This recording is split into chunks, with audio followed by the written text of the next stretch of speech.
sekarang ini otak kita harus kita rubah. Kampus adalah bisnis. Oh iya? Nah, jadi ketika kampus bisnis, maka kota juga harus berpikir bisnis.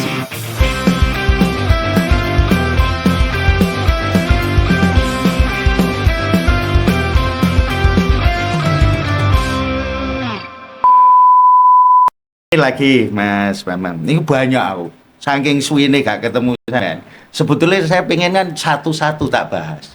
Tapi apa pas lagi diborong aja main di situ-situ. Iya, diborong lagi masalah fenomena pendidikan. Kalau SD SMP itu tanggungannya kota kabupaten, le SMA provinsi. Saya membahas sekarang lagi banyak edaran dilarang adanya pungutan-pungutan, iuran-iuran, sumbangan-sumbangan dan yang macam. Tapi kenyataannya di Kota Malang yang notabene iku SD SMP tanggungane Kota Malang iki jek ono ae iurane. Iuran perpisahan, iuran opo, study tour, iuran album, iuran opo. Iki kok wangil ndandani pendidikan Kota Malang. Apa iki masalahnya? Iki aku pernah jadi guru, Mas. Loh iya, iki mana itu guru itu terus saiki kudu roh. Saya ingin membuka sedikit kejujuran dalam dunia pendidikan. Study tour, bisa kenal, khususnya bagi sekolah-sekolah swasta, itu panen guru, Mas. Oh, panen guru itu pengertiannya begini. Aku mbak gajiku gak iso nang Bali, Mas. Oh. Lalu aku pingin nang Bali. Terus? Nah, rek. Oh. Yuk ben nang Bali yuk. Oh ya, Pak. Mau. Nah, akhirnya aku iso nang Bali, Mas. Gak usah ngetono duit. Oh, lumayan. Dan saya gak mungkin sendirian. Pasti aku ngejak anak bojoku. Nah, bisa selfie bareng ya. Itu kalau ngomong gelem jujur loh guru-guru ya. Iya. Nah, tetapi lebih dari itu ada ini akan tidak mungkin bisa diantisipasi ketika semua penentu kebijakan itu masih tetap menganggap bahwa semua kebutuhan publik harus dikapitalisasi, termasuk dunia pendidikan. Jadi ketika pendidikan itu menjadi salah satu ruang untuk melakukan kapitalisasi, maka semua arus yang terkait dengan dunia pendidikan harus muncul kapital itu. Nah, ini kan akhirnya menjadi persoalan ketika tidak segaris lurus dengan pendapatan masyarakat. Anda pendapatan masyarakat ikut dino iki sedino 1 juta, kan masalah, Mas. Gak masalah. Gitu kan? Nah, ada ini. Nah, kalau sudah pada titik ini, maka muncul problem yang kedua. Apa? Inilah bukti bahwa kepemimpinan kita tidak memiliki sensitivitas sosial.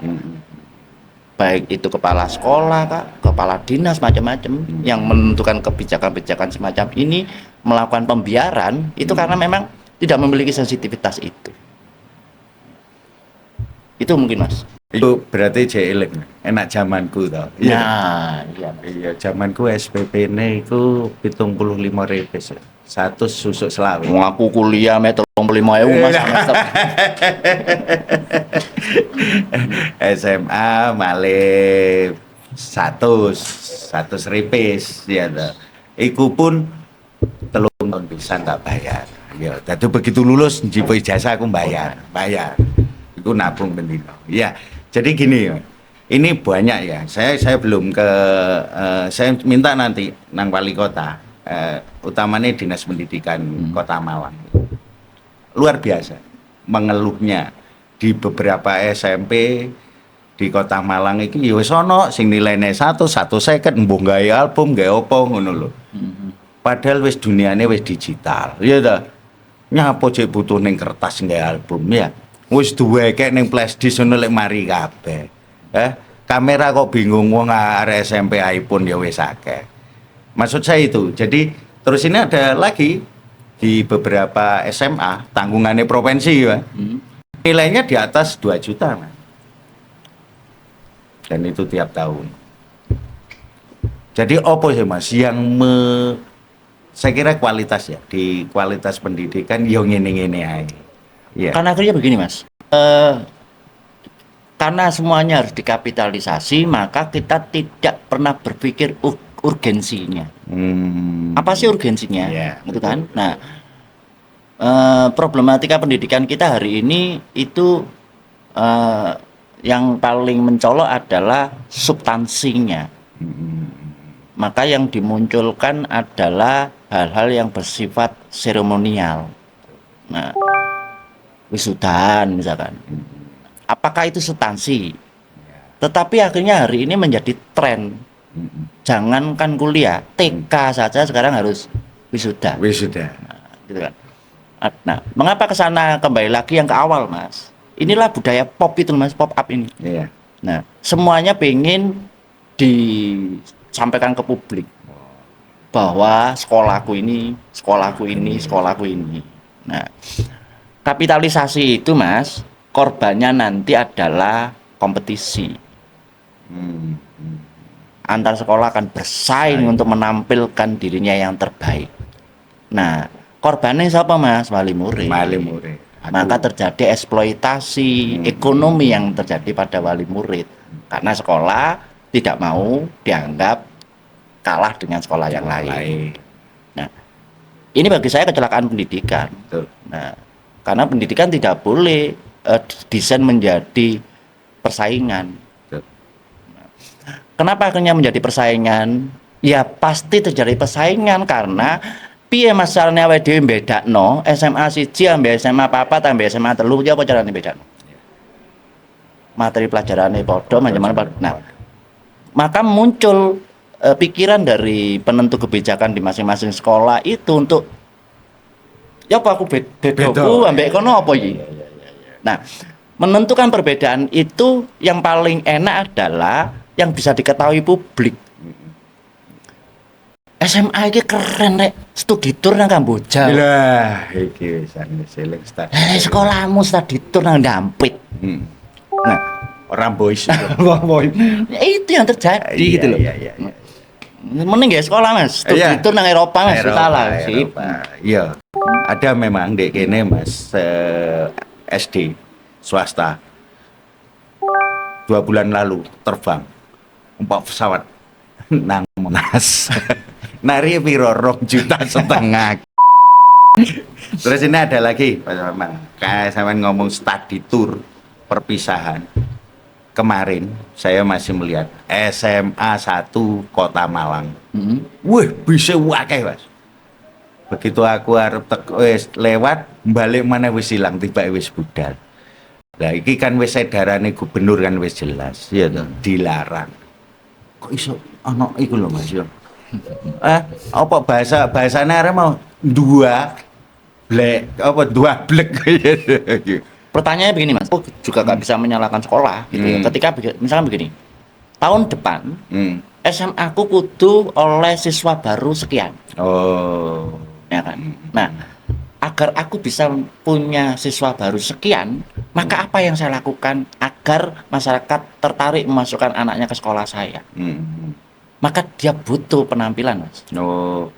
Penampilan itu yang membuat dalam tanda petik kelayakan anakku tak sekolah nang kono. Iya. Luwih mbosok timbangin nang ini sekolah liyane. So langsung nang Bali kok iya dah. Itu yang terjadi. Nah, ini balik meneh ketika diurut. Oke, ketika saya ngomong SMA misalkan, pertanyaanku akhirnya gubernur berpikir enggak pada konteks penerimaan siswa baru? Kalau dia juga tidak punya regulasi untuk bisa menyamaratakan penerimaan siswa baru di semua SMA negeri, ya ini akan terjadi terus. Bu Gubernur, Mbak Kofifa. Iya, Mbak Kofifa. Hati-hati Bu. Kepala sekolah itu lagi dharma wisata anak bojone kabeh, Bu. Ngeluh, Bu. Oh ya. Siapa tak ngopi, Mbak Kofifa? Ya. Mbak Kofifa, ya ngeluh ini, ya. SMA Negeri 1 Malang iku wingi borong bis, mbok dituku mbok bis pokoknya budal nanti. Moga-moga selamat. Lek ana apa-apa kasus-kasus yang kemarin terjadi di Jawa Barat ke Malang. neng Pasuruan kecelakaan kok lek balai ya ta ndablek Bu kepala sekolah iku Bu jiwiren Bu Pak Aris mosok Pak Aris gak ngerti Pak Aris ini lagi Mas Wana maaf aja aku ki neng memo ki mulai mumet deh Mas tentang output daripada sekolah-sekolah maksudku yang sekarang terjadi tanggung jawab ya toh tanggung jawab terhadap tugas dan pekerjaan masing-masing ini koyoke wis abot kabeh Mas. Jadi saya sendiri dengan anak ini karena memang waktunya sekolah anakku kan full Mas ya. Jadi justru mulai mbak aku sedikit waktunya dengan saya. Tapi kejadiannya anak-anakku sekarang itu lebih apa ya? Lebih seneng ndelok Korea ya toh daripada angkling Darmo ya toh. Apa iki Mas? Apa fenomena ning ngene iki apa iki Mas? Ono apa iki? Aku seneng lah ngomong fenomena Mas. Jadi sekarang ini ada fakta baru. Sekolah sekarang ini menciptakan jarak emosional orang tua dan anak. Mengapa saya bisa begini? Begitu banyaknya jam yang dipaksakan untuk dikerjakan anak. Sehingga interaksi dengan orang tua di rumah itu menjadi sesuatu yang tidak penting bagi anak. Iku aku ngrasakno soalnya. Nah, kalau ini terus terjadi, maka orang tua akhirnya dalam tanda petik akan kehilangan otoritas untuk mendidik anaknya. Nah, yang pertama. Kemudian yang kedua, benarkah bahwa jam panjang itu akan membuat kecerdasan? Kayak yang saya lihat dan saya rasakan Mas. Atau gak memenuhi kriteria. Nah, kalau ini harus dievaluasi Mas. Di beberapa negara yang punya kualitas pendidikannya baik, Finlandia misalkan, anak sekolah itu cuma 2-3 jam kok. Dan dia tidak dipaksok dengan segala tugas yang membuat mereka tidak punya ruang dunianya. Misalkan aja RSD ku senengane cek bermain Mas. Ya. Tetapi dia dipaksa untuk kehilangan dunia bermainnya, dia harus menggeluti dunia bukunya. Maka apa yang terjadi? Anak-anak akhirnya miskin imajinasi. Nah, sementara negara maju, negara modern itu memberikan ruang lebar bagi imajinasi generasinya. Kita harus berimajinasi Indonesia ke depannya kayak apa, Indonesia ke depannya kayak apa. Nah, hari ini nggak bisa. Anak-anak benar-benar didistorsi untuk mengimajinasikan negaranya. Dia hanya berimajinasi besok aku dapat angka 9, angka 8. Nah, satu. Yang kedua, apalagi korbannya? Korbannya yang terjadi adalah kita akan kekeringan emansipasi sosial. Nah, akhirnya anak-anak itu bergelut di dunianya sendiri. Betul. Nah, sepakat deh. Dulu kita masih punya kelompok belajar misalkan. Hari ini kelompok belajar tidak boleh. Nah, karena kelompok belajar selalu diterjemahkan kayak kursi mesum tadi. Ini nggak sinau, ini tahu kuyon tok lah. Nanti akan terjadi. Nah, ini kan akhirnya, loh, kalau ini tak tawarik lebih besar lagi Mas. Lalu mengerucut nggak kita pada kesepakatan berbangsa ini, membangun persatuan Indonesia. Bagaimana mungkin persatuan Indonesia bisa diwujudkan ketika ruang interaksi sosialnya semakin dibuat jarak? Luar biasa itu Mas. Jadi memang yang luar biasa itu cara pengamatanku Mas. Iya. Enggak, memang guru itu zaman dhisik beda. Saiki keterampilan. Maaf aja ya. Keterampilan aku dhisik nang omah iku gawe Mas ya. Gawe keterampilan ya. Kalaupun sekarang itu sudah dunianya sudah digital, tapi konsep itu nggak ada. Aku ndeloke nanggung Mas. Nanggungnya begini loh. Oke, di era kita dulu kan digital gitu ya. Sekarang era digital. Guru mestinya mengupgrade diri. Gitu loh. Kalau memang ini berbasis digital, gurune kudu pinter. Ya. Lah masalahnya gurune gak patek iso, So. gitu loh. Muridnya ndisi isoe. Inilah. Ketika muridnya ndisi iso, gitu ya, maka terjadi jarak, lalu karena guru punya otoritas yang lebih tinggi daripada murid, muridnya dipaksa seperti gurunya. Akhirnya balik lagi kita ke iuran tadi. Iuran apa sumbangan? Lek sampeyan apa? Pungutan, gak gelem diarani pungutan. Sumbangan. Tapi ono nominale. Terus iuran. Tapi jadi kan sudah karena setiap bulan harus bayar sekian. Saya sempat Mas aku tak delok aulanya sekolah itu ada semua. Aula wis ono, tempate gawe wisuda wis ono sembarang. Jek mbuh ono dhuwit sone ya wis ono sekolah. Gak kurang geler. Derek aku usul karena aku salah satu wali murid di sebuah SMA di kabupaten. Wis tak sampaikno. Apa pakai horeg ae ya. Ndek Mas Brewok ya to. Ndek Mas Brewok iku lek kocone pengen pecah dadi ono dana rehab. Ya. Jadi itu yang terjadi di kemarin Mas di Malang itu lagi rame tentang kebijakannya Bu Gubernur ini seluruh ijazah harus dibagikan. Rame-rame ijazah dikekno. Aku mulai Mas. Nah, Di zamannya kepala dinas masih Pak Sowan, Iya. waktu itu saya melihat bahwa di entitas pendidikan ini tidak ada pengawasan yang dilakukan publik. Maka saat itu saya usul dibentuknya safeguarding pendidikan yang diambil dari tokoh-tokoh masyarakat setempat. Nah, kelompok inilah yang melakukan pengawasan dan kontrol, mulai dari proses pengajaran sampai pembangunan fisiknya. betul. Nah, waktu itu ketika saya lakukan, maka semua kepala sekolah itu tidak berani mengambil inisiatif. Karena ketika dia mengambil inisiatif harus komunikasi dengan kita. Nah, maka ide ini sebenarnya bisa diterapkan hari ini minimal satu. Semua yang akan dilakukan sekolah itu harus melewati komunikasi publiknya yang harus jelas. Nah, sehingga nggak bisa kalau sampai kepala sekolah ngelompok wali murid, nggak mungkin wali murid protes Mas. Nggih.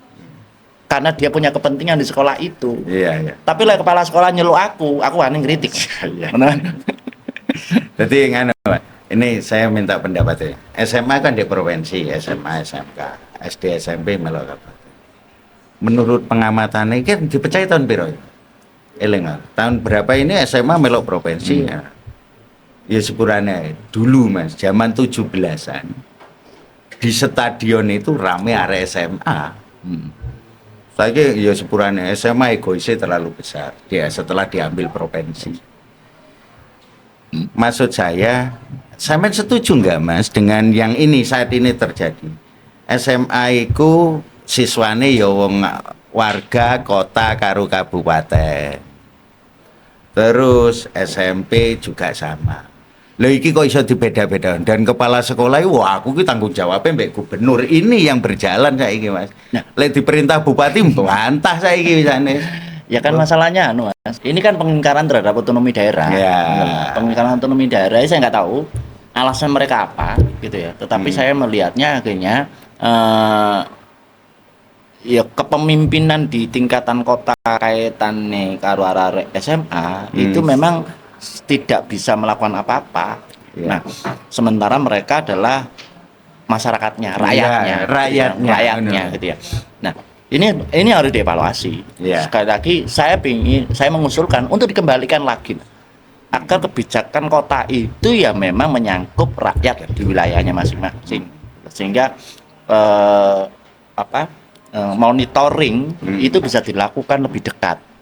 Nah ini kan misalkan dinas provinsi, dinas provinsi terus melakukan monitoring. Aku delok tambah menggila iurane karena sudah diizinkan oleh Bu Gubernur. Nah di konsep pengawasan itu kan sederhana teorinya. Semakin dekat ke pengawasan itu maka semakin minim pelanggaran. Nah ini enggak pengawasannya rada ado Mas. Pelanggarannya ya lek Malang Surabaya jreda Mas, lek Pacitan pinggir segoro ngono terus piye dadi. Ini kan sama dengan perguruan tinggi. Iya. Ya kan? Siapa yang mengawasi perguruan tinggi? Guru mana ya? Nah, sementara perguruan tinggi ada di wilayah kota misalnya. Iya. Mampu nggak wali kota mengontrol? Ora oleh. Nah, sementara jalan yang dipakai jalannya kota.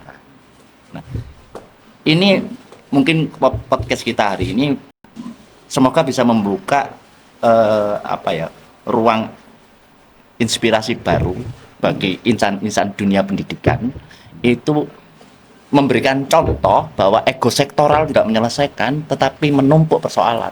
Iya. Saiki Malang macet loh Mas ya. Sing salah sapa? Iya, siswa baru masuk kabeh.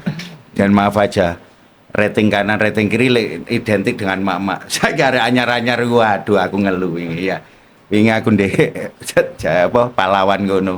Nubruk ya, bruk ya. Ya. Sennya kanan, tiba belok kiri gitu. Jadi memang gini, memang saya berharap ke wali kota ya, wali kota Malang, sinergi, ndang ngejak ngobrol UMM, Brawijaya, Polinema, kampusnya wakil yuk. Dan Mas, ditambah stakeholder sosial budaya Mas. Iya. Iki undang dibahas ya. Sangat kredit Malang mungkin besok sudah mulai tes, tapi hotel penuh kabeh Mas ini. Kos-kosan penuh kabeh di Kota Malang. Sepeda motor plat M, muakene ini plat M. M ku ndi plat ndi? Mbuh karo. Iya, akeh plat M karo plat AD. Akeh AG ku akeh. Ning Malang udah banyak plat-plat itu. Kayaknya parkirannya tambah wakeh iki. Tentang itu Mas, pertanyaan saya, muga-muga podcast ini di rumah wali kota. Begini, masuknya kawan-kawan dari daerah-daerah yang lain, apakah ini menjadi masukan nilai bagi kota, atau malah justru menjadi beban bagi kota? Idealnya masukan.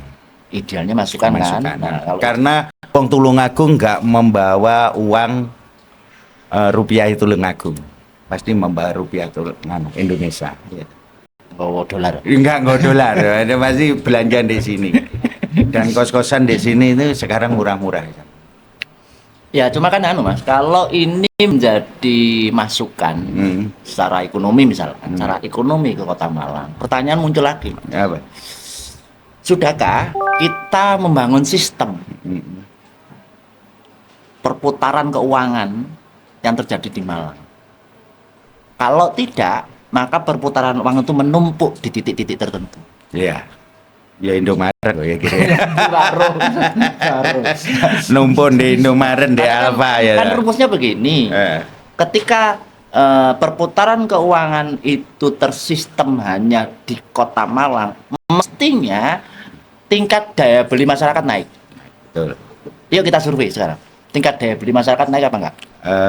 Kalau di pusat-pusat pembelanjaan yang sifatnya nakam ya, di Malang itu ya numpuk di tempat-tempat itu aja. Saya melihatnya turun Mas. Turunnya sederhana kok ngukurnya. Kita survei saja di masing-masing tempat-tempat yang menghasilkan produk-produk bagi konsumen. Sepeda motor misalnya. Tanya saja berapa yang macet. Ya.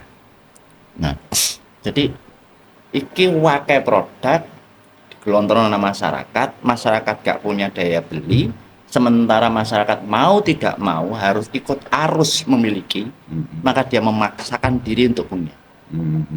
Nah, sementara ketika dia memaksakan diri untuk punya, ruang aliran penghasilan dia itu tidak bertambah. Nah, ketika dia tidak bertambah, maka menciptakan masalah baru. Iya. Tawur ya. Nah, ini apa harus dikaji ya, Mbak? Teman-teman profesor-profesor ekonomi macam-macam itu, ini kudu dikaji gitu loh. Ya, ini mestinya Pak Wali Kota ngajak kota pendidikan, banyak profesor, mohon dilibatno bangun Kota Malang itu piye carane. Ya. Karena di sini kampusnya wis satara, profesore satara-tara, dia dosene jago kabeh. dilibatkan dalam pembangunan Kota Malang. Ini saya kira luar biasa nanti hasil. Jadi masuk aja nanggung Mas. Sekarang ini otak kita harus kita rubah. Kampus adalah bisnis. Oh iya? Nah, jadi ketika kampus bisnis, maka kota juga harus berpikir bisnis ini. Nah, bisnis untuk siapa? Untuk masyarakatku. Iya. Nah, maka ada desain bisnis pendidikan yang dibangun. Iya. Jadi sebagai kota pendidikan, kita harus ngomong selain pada konteks pengajaran, konteks infrastruktur pendidikan, kita juga harus bicara tentang bisnis pendidikan. Tadi kan nanggung, Mas. Iya, iya. Sekarang ini nanggung kita. Ketika pendidikan di bisnisnya dicaci maki. Sementara faktanya ada bisnis. Iya. Ramayana nganggur digawe asrama laptop ya.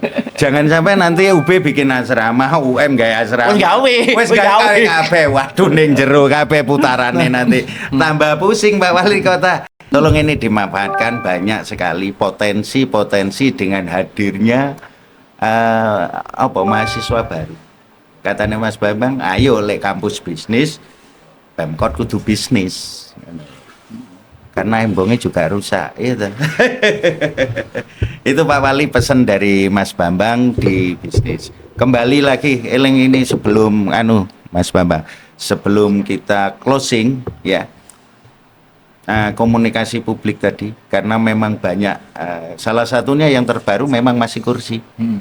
Kalau ada lagi harapannya Mas Bambang untuk Wali Kota, monggo Mas Bambang. Jadi gini, Pak Wali, Anda sudah menjadi pemimpin Kota Malang. Nggih. Sebagai pemimpin Kota Malang, jenengan sudah mulai membuka diri dong. Ya. Ada orang-orang yang memang lagi mengkritisi sampean nih, ya, wah bisa-bisa sampean dikritisi gitu ya. Tetapi mestinya sebagai seorang pemimpin itu jangan ngomong lah. Ya. Satu, yang kedua, jangan selalu mengklaim diri. Aku pingin pemimpinku jujur. Jujur itu pengertiannya begini. Rakyatku, iki wingenane wali kota terdalu, Bapak Sutiaji telah melakukan ABCDEF. Saya akan melanjutkan di ABCD, yang F-nya mungkin nggak tepat. Zaman Anton, ini begini. Sampaikan itu sehingga rakyat ini ngerti bahwa kepemimpinan itu berkesinambungan. Nggak pedot di tengah jalan, lalu karya yang lain dihabisi, ditiadakan. Ora lek kursi diperbaiki, gak menghabisi ya. Nggih Pak Wali ya, kursi itu diperbaiki. Lah Mas Bambang ngomong nggak mau dihabisi. Oh, enggak diperbaiki. Emben dipasang mana Mas? Iya. Dipasang ben catnya lebih apik. Jadi lebih apik. Baute kayak lampu. Baute anyar. Ditotoni sore, kayak taman didik. Masih no Malang. Ditambah wifi gratis Mas. Jadi mulai pagi subuh ketemu subuh ning kono akeh wong gawe wifi. Karena wifi mahal saiki. Ya. Jadi ngono Mas Bambang ya. Jadi Pak Wali memang kan diperbaiki ya Pak Wali. Mas Bambang jarene ngilangno jejak yo enggak mungkin lah. Pak Wali kotaku kok. Ya minimal Wali. Jadi komunikasi itu penting. Gitu ya. Apapun yang mau sedang dan akan dengan lakukan itu komunikasikan dengan baik. Jangan sekedar lewat TikTok, Pak. Nggih. Terus Pak Wali, saya mau ada usulan sedikit dari saya. PDAM mundak loh, Pak. Banyu mundak. Iki Mas Bambang tak stop ngomongnya. Ben arep dilanjut nih. Banyu mundak. Saya minta nanti Pak Wali memberi solusi. Karena zaman dulu ada progres yang sudah dibangun oleh Jasa Tirta. Ya. Sing arep gawe itu dan murah, Pak. Investasi 20 tahun. 20 tahun ke depan sampai duwe banyu gratis untuk warga Kota Malang. Masih gitu Pak Wali. Ya, Kliamrong Berantas arep digane. Nanti akan hubungi Mas Yogi. Ya. Maksud saya Pak Wali, PDAM naik, listrik naik, ini sudah mencekik Pak Wali. Mohon dievaluasi lah. PLN di negara, PDAM di kota, tergantung sampean. Jangan selalu naik terus Pak Wali, kudu ono solusine lah ya. Itu Mas Bambang. Siap. Terima kasih. Nanti kita lanjutkan perbincangan kita, ngobrol-ngobrol maneh tentang banyu mundak mau. iki WA-ne wis akeh nang memo ya toh. Bumi, air yang dan ada di dalam- dalamnya dikuasai si- negara, nah, dikelola untuk kepentingan rakyat. rakyatnya. Tidak boleh bisnis sama rakyat. Ya, iku ndek sing kuwasa aja digawe bisnis ya. PDAM naik ini sudah mulai jerit.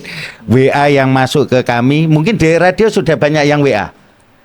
Atau banyak tapping-tapping ya di radio. Belum ya. Jadi kalau ke depannya mungkin saya minta ke tim dibuka woro-woro kalau kita mau diskusi sama Mas Bambang. Wis ngomong ae, pokoke Mas Bambang ini basicnya guru. Tapi sembarang wis pernah dadi dilakoni ya. Terima kasih. Sehat selalu untuk Pak Wali Kota Malang, Insinyur Wahyu Hidayat dan Mas Bambang, Siap. Dr. Andes Bambang Gatot Wahyudi. Kita ketemu di pertemuan selanjutnya.